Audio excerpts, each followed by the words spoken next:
Estimons-si, en deux mots, on résout deux difficultés. La première difficulté, c'est la gestion de la sous-traitance de projets logiciels. Imaginez que vous confiez à des sous-traitants la maintenance évolutive et corrective de votre parc applicatif.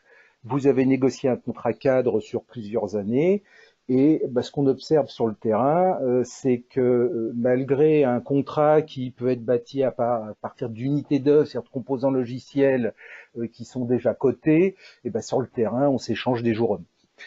Notre solution permet d'intégrer le contrat à base d'unités d'œuvre et les négociations sur le travail à faire et la charge de travail sera faite simplement en manipulant les composants logiciels qui font partie du contrat, en disant on prend tel composant qui est simple, moyen, complexe, et donc les deux parties arbitrent uniquement sur les composants et les briques logicielles à travailler avec leur complexité. Et l'aspect prix et l'aspect jour-homme est dans le contrat et Estimons-si s'occupe d'assurer le calcul.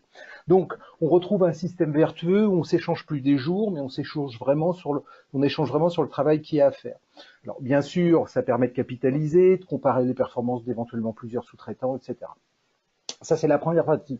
Deuxième partie, vous développez régulièrement des logiciels, on vous demande à chaque fois combien ça va coûter, et comme tout le monde le sait, le problème est quand même pas très simple. 71% des projets de développement logiciel sont en échec en dépassant les budgets ou délais prévus. Les exigences incomplètes et les mauvaises estimations sont la cause première de ces échecs. Donc effectivement, il y a deux choses à travailler.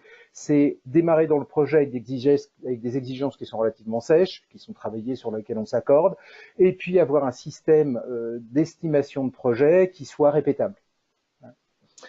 Et donc, la deuxième partie de notre solution permet d'estimer les coûts et les délais des projets logiciels. Donc, on a étudié toutes les techniques de mathématiques qui existaient, et je me suis dit que c'était la bonne opportunité, un peu avant les vacances, avant la fin de l'année, de ressortir tous ces éléments pour vous montrer ce qu'on a assemblé, et puis ça fait un peu partie de la culture générale de l'ingénierie logicielle. Je me suis rendu compte chez les clients que beaucoup de personnes ne maîtrisaient pas tout à fait les techniques d'estimation de projet, les équations qu'il y avait derrière. C'était beaucoup d'estimations à doigt levé, et c'est l'occasion de montrer qu'il y a eu un peu de réflexion de fait par nos pairs et nos anciens dans ce domaine, et de vous montrer aujourd'hui ce qu'on peut utiliser comme technique mathématique pour faire de l'estimation de projets logiciels. Bien, quelques notions de base. Donc, les principes de l'estimation de projet, je vais vous parler de la taille. La taille, ça permet de mesurer le produit. Le produit, c'est ce qu'on a à faire. C'est l'ensemble des fonctionnalités, etc. Après, on va parler de l'effort. L'effort, ça va dépendre de comment on va le faire, le produit. Donc, il y a bien deux éléments.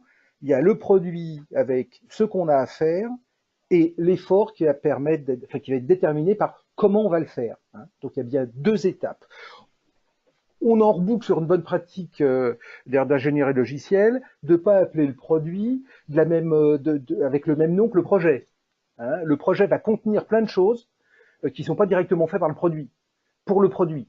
Je parle des interfaces de reprise, je parle des formations sur les jeux, pour la formation des différents intervenants techniques, de nouveaux outils à mettre en œuvre dans la chaîne de développement logiciel, etc. Donc tout ça, ça peut être éventuellement chiffré dans le projet, et bien sûr, le produit, lui, n'a rien à voir avec ça. Okay, donc il y a bien deux éléments, le produit et les efforts.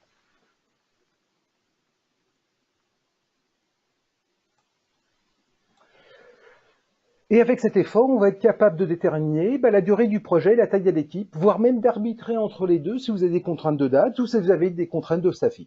On va voir comment. Donc ces différentes notions sont l'objet de cette présentation. Donc on va commencer par la notion de taille. En fait, vous avez certainement, alors certains d'entre vous utilisent certainement des unités de taille, mais même ceux qui ne sont pas forcément férus avec cette notion, vous avez certainement entendu parler de story point. Le story point est une unité de taille. On a aussi les points de fonction qui sont une unité de taille, ou des unités d'œuvre maison. Je vois beaucoup d'organisations qui ont fait leur propre catalogue de composants logiciels avec un écran qui va être simple, moyen, complexe, avec des traitements qui vont être simple, moyen, complexe, avec des systèmes de reporting qui vont être simple, moyen, complexe. C'est des unités d'œuvre maison qui ont été calibrées au fil du temps et qui peuvent être utilisées pour mesurer la taille de l'application. L'association, c'est l'association la plus courante, c'est l'association avec les mètres carrés. Nombre de mètres carrés, la première chose que vous posez comme question quand on vous parle d'un nouvel appartement, d'une nouvelle maison, c'est le nombre de mètres carrés. Après, évidemment, ça ne dit pas tout, ça ne dit pas s'il y a du map par terre, ça ne dit pas le nombre de fenêtres, etc. Mais l'essentiel quand même du prix, et ce qui va déterminer la vision qu'on va avoir de l'appartement, de la maison, c'est le mètre carré. Et ben c'est pareil pour le système d'unité d'œuvre, en particulier pour les points de fonction. Donc, quelle que soit la nature de l'unité d'œuvre retenue, le principe est le même. On va identifier dans les exigences les différentes unités d'œuvre qu'on aura définies dans notre catalogue ou dans notre système de mesure. On va déterminer la complexité de ces unités d'œuvre et en déduire leur taille. Donc, on va avoir, par exemple, un écran simple, moyen, complexe, et puis le simple, ça va être 10, le moyen, ça va être 15, par exemple, et le complexe, ça va être 20. Alors, tout ça, évidemment, il va falloir qualifier précisément ce qu'est un écran simple, moyen, complexe, et les avoir cotés au regard des projets qu'on a déjà faits. Mettre en œuvre un système de mesure, son propre système de mesure et sa propre unité d'œuvre maison, ça demande un peu de travail. C'est pour ça que pas mal d'entreprises utilisent la notion de point de fonction, qui est une unité qui est normalisée et qui est comparable. Donc là, j'ai pris un exemple, par exemple, sur les points de fonction. Les points de fonction, il y a 5 unités d'œuvre pour les points de fonction. J'en ai pris ici 3 qui sont des traitements. Il y a les external input, c'est-à-dire les entrées de l'extérieur, les external output, c'est-à-dire les informations qui sortent du système, et puis les systèmes de query. Et suivant ce type d'unité d'œuvre simple, moyen, complexe, ça va donner un certain nombre de points de fonction. Et on va additionner l'ensemble des points de fonction pour déterminer une application qui va faire 250 ou 300 points de fonction. D'accord ? Donc la question, c'est bien gentil, mais comment déterminer la complexité ? Eh ben, la complexité, ça va dépendre du système d'unité d'œuvre. Dans le cas, par exemple, des story points, la complexité est appréciée. Alors, ce que font les équipes dans le planning Plucker tout au début, c'est d'essayer de calibrer une vision avec une exigence que tout le monde connaît, ou un user story que tout le monde connaît, pour la coter tous ensemble et avoir un espèce de point de repère à chaque fois qu'il y aura un exercice de cotation. D'accord ? Donc, la complexité est appréciée dans ce cas-là. Dans le cas des points de fonction, par exemple, elle peut s'appuyer sur un système de règles. Il y a le cas d'un AI, donc external input, dans le bas, qui va dépendre du nombre d'entités manipulées et du nombre de données manipulées dans la transaction. Donc, external input, c'est une entrée de l'extérieur. Je veux saisir, par exemple, les coordonnées d'un client. Va y avoir, j'imagine, 2 entités différentes. Il y a le client lui-même et peut-être une table des codes, je dirais des codes postaux. D'accord ? Donc, ça va être 2 entités qui vont être manipulées. Et puis après, les données, quelles sont les données exactement du client, les données de l'autre entité, code postal, qu'on va manipuler. Donc, c'est pas complètement aberrant, en fait, de mesurer la taille d'une transaction avec le nombre de concepts manipulés, plus le nombre de données physiques qui sont manipulées. C'est ce que met en avant les points de fonction. Mettent en avant ce que proposent les points de fonction. Et ici, on voit que, par exemple, pour un EI qui manipulerait 2 entités avec entre 5 et 15 données, on est sur du moyen. En revenant sur la page précédente, un external input moyen, ça donne 4 points de fonction. Alors évidemment, c'est dans les grosses masses. Ça marche quand effectivement il y a relativement de volume. Les points de fonction ne peuvent pas être utilisés parce que c'est un système d'unité d'œuvre assez haut niveau, comme vous pouvez le voir. Il ne faut pas être utilisé sur des petits volumes. Donc c'est intéressant sur des gros volumes. J'ai des clients qui ont fait des unités d'œuvre maison beaucoup plus précises et dû à la précision, ils peuvent se permettre de coter des projets qui sont relativement modestes.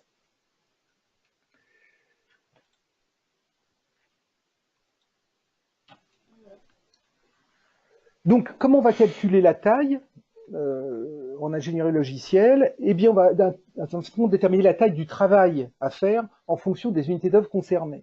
Alors, bien sûr, on va ajouter les composants qu'on va créer, qu'on va écrire, d'accord? Et donc, ces composants vont assembler un certain nombre d'unités d'œuvre. On les aura pesées, on est capable de dire, tel composant va peser tant. On va, dans le cadre de maintenance évolutive, modifier des composants. Donc on peut imaginer que c'est la taille du composant multipliée par un coefficient de 0,75 ou 0,5. C'est à calibrer aussi en fonction des observations que vous avez faites sur vos projets passés. Et il ne faut pas oublier les fonctions qu'on retire, qu'on va devoir peser aussi, et retirer quelque chose, ça donne un peu de travail. Donc, contrairement à ce qu'on peut s'y attendre, mais c'est logique, on va rajouter un peu de travail dû aux composants qu'on retire. Alors évidemment, dans une moindre mesure, on peut affecter un coefficient de 0,3 ou 0,25 par exemple, pour les composants à retirer. Un petit focus sur les points de fonction, en fin de compte, c'est la seule mesure normalisée. Comme je vous l'ai dit tout à l'heure, il y a possibilité de faire son propre système d'unité d'œuvre. Le problème, c'est qu'on va avoir du mal à se comparer avec les autres organisations. Ou si vous êtes société de service pour intervenir avec vos clients, c'est délicat de leur imposer votre système d'unité d'œuvre. Alors, il y a une unité d'œuvre standard qui s'appelle les points de fonction, qui mesure la taille d'un logiciel en quantifiant les fonctions offertes aux utilisateurs, en se basant seulement sur la modélisation logique et les spécifications fonctionnelles. La mesure de point de fonction est complètement indépendante de la technologie, de comment le produit est fait et de qui l'a fait. Donc ça, c'est important, ça mesure vraiment la taille fonctionnelle, on pourrait dire. Donc ça, c'est la méthode de comptage des points de fonction est maintenue par un organisme qui s'appelle l'IFPUG, International Function Point User Group. Il y a possibilité de passer des examens auprès de cette instance et d'être certifié spécialiste de comptage IFPUG à différents niveaux. Et vous pouvez trouver sur la place de marché, sur la place de Paris, quelques experts français spécialistes dans le comptage des points de fonction. La méthode IFPUG est conforme à une norme, à la norme de mesure du logiciel. De plus, la méthode de comptage des points de fonction est décrite dans une norme qui s'appelle la 20926, qui est une norme ISO. Donc, on pourrait dire que les points de fonction, IFPUG, sont la seule mesure du logiciel normalisée. Pour vous sensibiliser à la mesure du logiciel, j'ai pris quelques éléments, c'est des chiffres de 2016. Je vais comparer les marchés mondiaux du pétrole, des céréales et du logiciel. Pour le pétrole, on est à 1500 milliards de dollars. Pour les céréales, on est à 520 milliards. Pour le logiciel, on est à 600 milliards. C'est plus que pour les céréales, quand même. C'est impressionnant. Les 1500 milliards de dollars, ça concerne 33 600 milliards de barils. Je vous rappelle que le baril, c'est 659 litres. Je l'ai mis de côté parce que je pense qu'un jour j'aurai la question. Les 520 milliards de dollars, ça concerne 2,6 milliards de tonnes de céréales. Et le logiciel, ça concerne quoi? La difficulté, elle est là. S'il y a un marché de croissance de 10%, est-ce que c'est le prix qui a augmenté de 10% et on en a apporté plus? Ou au contraire, est-ce qu'on produit de plus en plus de richesses quand on fait du logiciel? Quand on voit les montants en jeu, on peut s'interroger sur cette notion de taille et cette mesure du logiciel qui nécessairement devra arriver dans les décennies qui viennent. Je vous ai parlé de la taille. Avec cette taille, maintenant, on va pouvoir déterminer l'effort. Combien de jours hommes il faut pour produire cet effort? Donc, ça va dépendre de l'organisation du projet.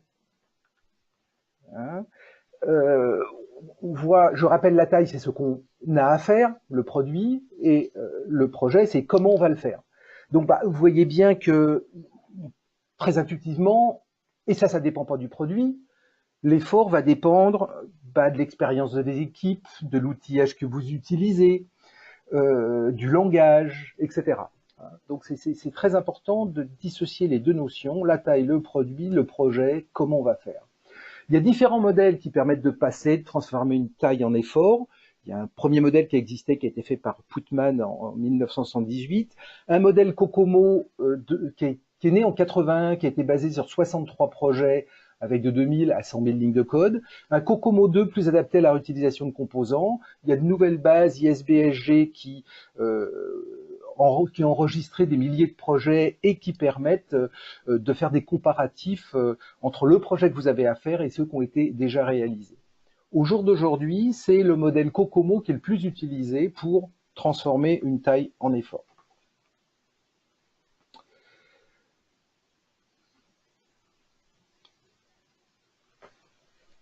Donc, Kokomo, ça veut dire Constructive Cost Model. Ça permet de calculer l'effort à partir d'une taille en prenant en compte de nombreux facteurs. Je vous ai un peu mis sur la voie tout à l'heure, ça va dépendre de la compétence des équipes, de l'outillage que vous avez à disposition. Initialement prévu à partir de la taille en nombre de lignes de code, le modèle est capable d'exploiter l'unité d'œuvre souhaitée. Donc on va voir comment ça se passe, mais c'est vrai que Kokomo, au départ, la taille, c'était le nombre de lignes de code. Alors c'est une vision purement théorique, mais ça a permis de calibrer les différents éléments, je vais vous montrer, nécessaires au fonctionnement de Kokomo dans l'organisation en question, enfin dans votre organisation. Et vous allez voir comment on peut malgré tout s'en sortir, parce qu'un ligne de code, on le connaît quand c'est fini. Donc ça, c'est une petite difficulté. Alors, Kokomo 2 prend en compte des composants réutilisés.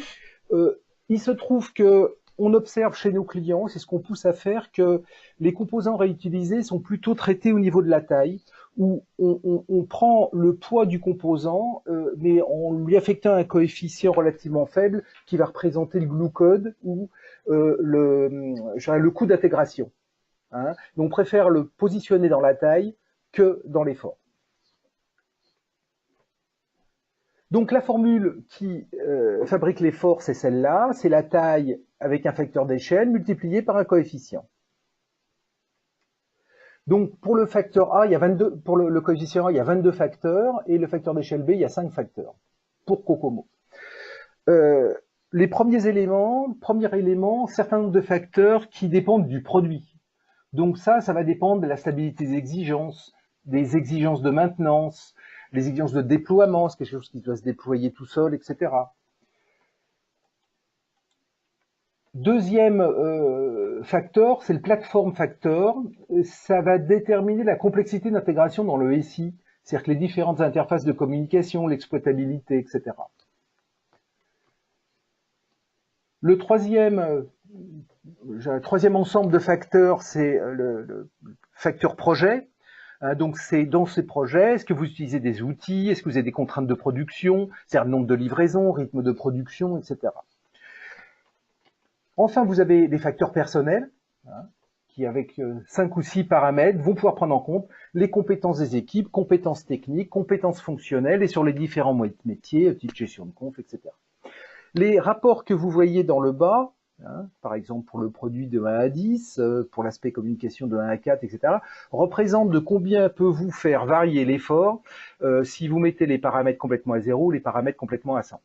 D'accord? Donc c'est quand même très très important de calibrer ces éléments avec vos quelques projets en fonction des différents éléments que vous allez prendre en compte. Dans un premier temps, évidemment, ça va pas être possible de tout prendre en compte. On constate chez nos clients qui mettent en œuvre qui démarrent ce type de démarche, ils prennent les compétences techniques et fonctionnelles des équipes et puis la stabilité des exigences. Je dirais que c'est les trois,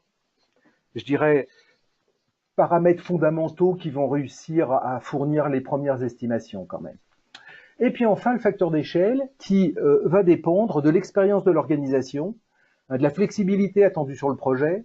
Donc on recouple à la stabilité des exigences, le nombre de parties prenantes concernées, est-ce que c'est compliqué de faire parler, c'est plus compliqué de faire parler de 50 personnes ou 50 instances plutôt que 2 ou 3, et la maturité de l'organisation, comme je vous le disais, et Kokomo mesure la maturité de l'organisation avec les niveaux CMMI, vous savez, niveau 2, 3, 4 et même 5. Voilà quelques formules en fait qui sont proposées par Kokomo avec la complexité des applications. Donc des applications simples, des applications plus complexes avec beaucoup de cas de test. On est plus là dans les informations dans les logiciels de gestion. Et puis des types E, applications très complexes, temps réel ou interface graphique complexe. Là, dans le domaine des gestions, on est dans les ERP avec de la configuration assez sophistiquée de ERP. Donc il y a des exemples de coefficients là. Et vous pouvez voir que ce sont des kilos de lignes de code. Avec des kilos de lignes de code, on ne va pas faire grand-chose. Moi qui vous vante une unité de mesure comme les points de fonction dans mes slides précédents, comment on va faire? Il existe une table de conversion qui permet de transformer DPF en milliers de lignes de code, d'accord, par un coefficient qui est relatif au langage. On peut trouver une table chez nos confrères de QSM, par exemple, qui par langage va donner le nombre de lignes pour un point de fonction. Alors vous pouvez voir que selon les cas, par exemple, si je prends l'assembleur, on peut aller pour un point de fonction, on peut aller de 25 à 320 lignes de code pour un point de fonction. évidemment, c'est intéressant de s'occuper de la moyenne et de la médiane. En général, on retient la médiane sur ce type de table. Après, bien sûr, ça donnera une première exploitation avec une première approche et il faudra affiner au cours de l'expérience, au cours de différentes estimations de vos différents projets ou déjà sur les projets que vous avez menés, si vous avez les chiffres. Alors, compter un nombre de codes, il y a une norme qui permet de compter les nombres de codes, parce qu'on se dit, ça me compte les commentaires, pas les commentaires, et si une ligne de code, on l'étale sur 3 lignes, dans certains langages, on peut le faire. Non, il y a des normes, avec des programmes même qui savent compter les lignes de code, façon de compter toujours de la même façon, quel que soit le nombre de retours au chariot que le développeur a fait pour une lisibilité du code. Donc, je vous engage à consulter le site de QSM, nos confrères de QSM qui ont travaillé là-dessus et qui produisent ce type de résultats. Bien, on a déterminé une démarche pour obtenir l'effort. Maintenant, la question est, c'est bien gentil, mais en combien de temps? Et combien il me faut comme ressources? C'est le sujet suivant. Je vais revenir sur une notion où là aussi je vois pas mal de choses chez nos clients, entre les jours par homme, les hommes par jour ou les jours hommes, des fois on ne sait plus trop. Donc je me suis dit que c'était une bonne occasion de situer, enfin de reparler de ça. Un effort, c'est des jours hommes. Donc comment faire 4 jours hommes? Eh ben vous prenez une personne, vous faites pendant 4 jours, ou alors vous prenez 2 personnes et vous les faites travailler pendant 2 jours, ou vous prenez 4 personnes et vous les faites travailler pendant une journée. Bon, c'est une vision purement théorique, comme on dit, il faut 9 mois une femme pour faire un bébé, c'est pas en mettant 9 femmes qu'elles naîtront qu'un mois.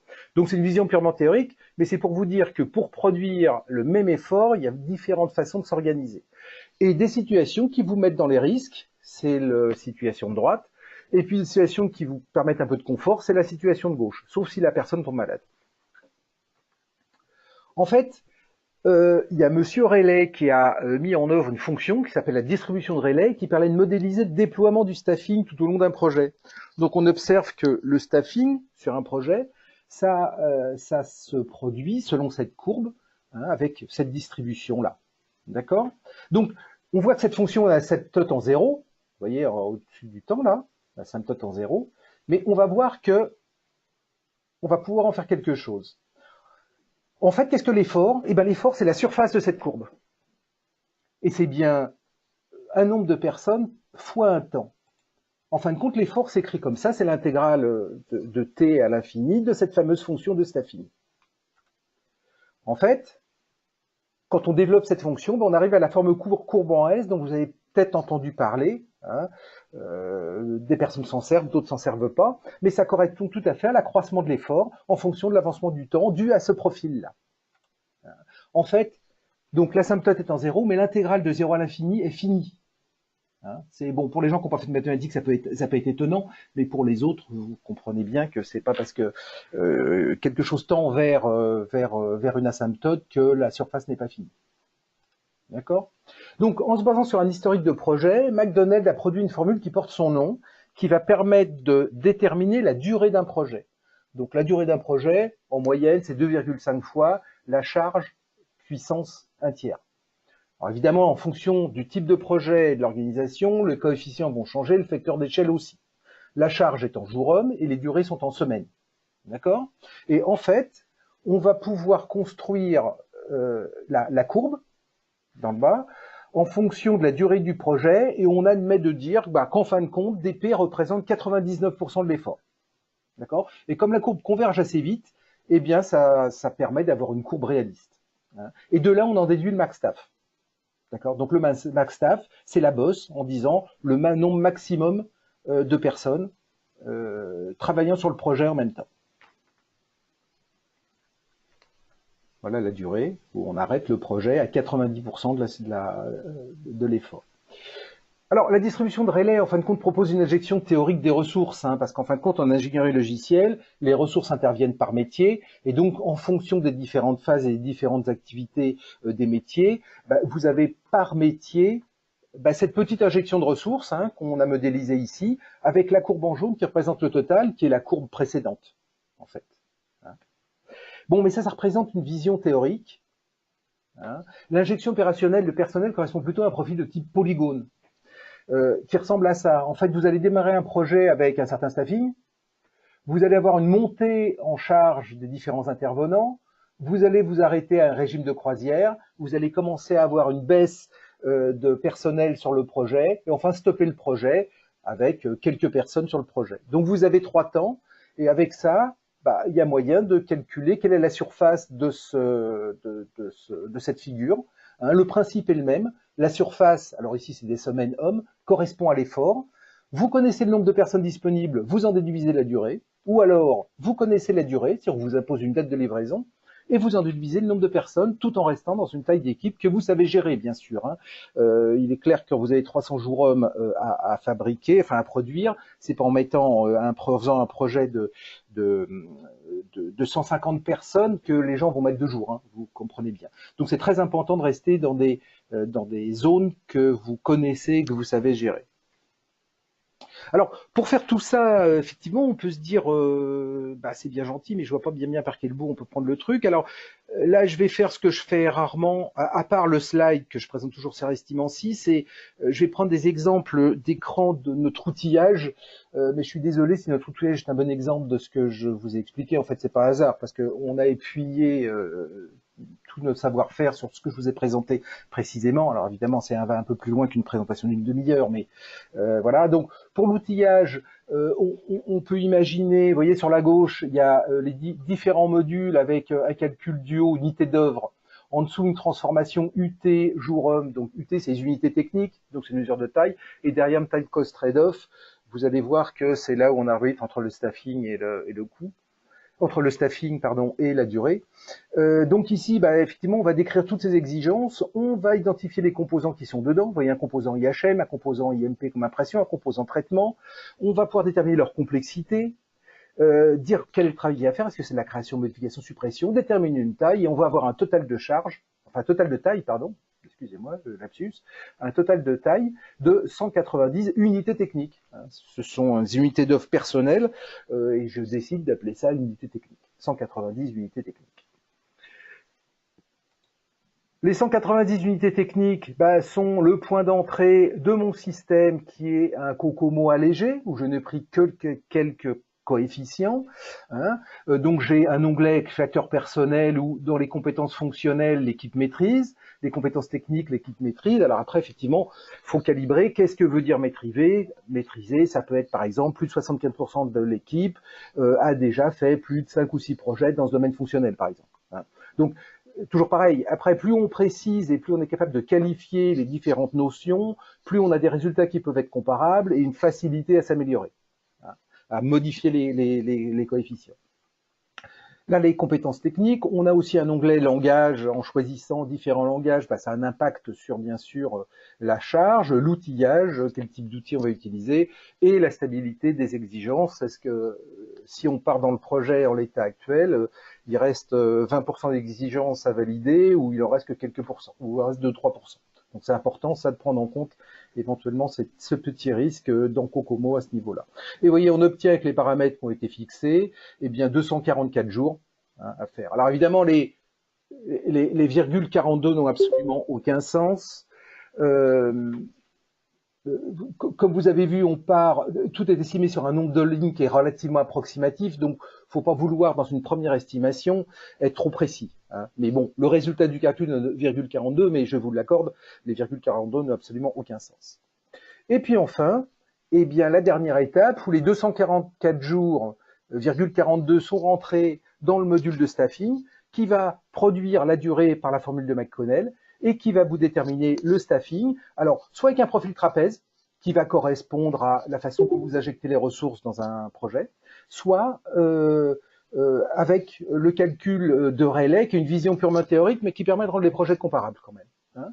Et puis vous avez un curseur que vous allez pouvoir modifier pour dire, je diminue mon nombre de ressources parce que j'en aurai jamais ce nombre-là, ou j'augmente mon nombre de ressources parce que j'ai une date de livraison attendue. Donc voilà, écoutez, on a mis une demi-heure comme promis. Je suis allé un peu vite. J'espère que ça a attiré votre attention, que ça va vous poser des questions. Je regarde si vous avez quelques questions. Anna, est-ce qu'on a quelques questions? Alors, on a déjà une question qui est arrivée, mais pendant qu'on va y répondre, vous pouvez en poser d'autres via le chat. Sinon, vous pourrez toujours nous joindre par la suite via notre site internet www.estimancy.com ou par retour de mail au mail que je vous ai envoyé pour préparer ce webinaire. Donc, notre première question est quels sont vos conseils pour mettre ces équations en place dans votre organisation, dans une organisation?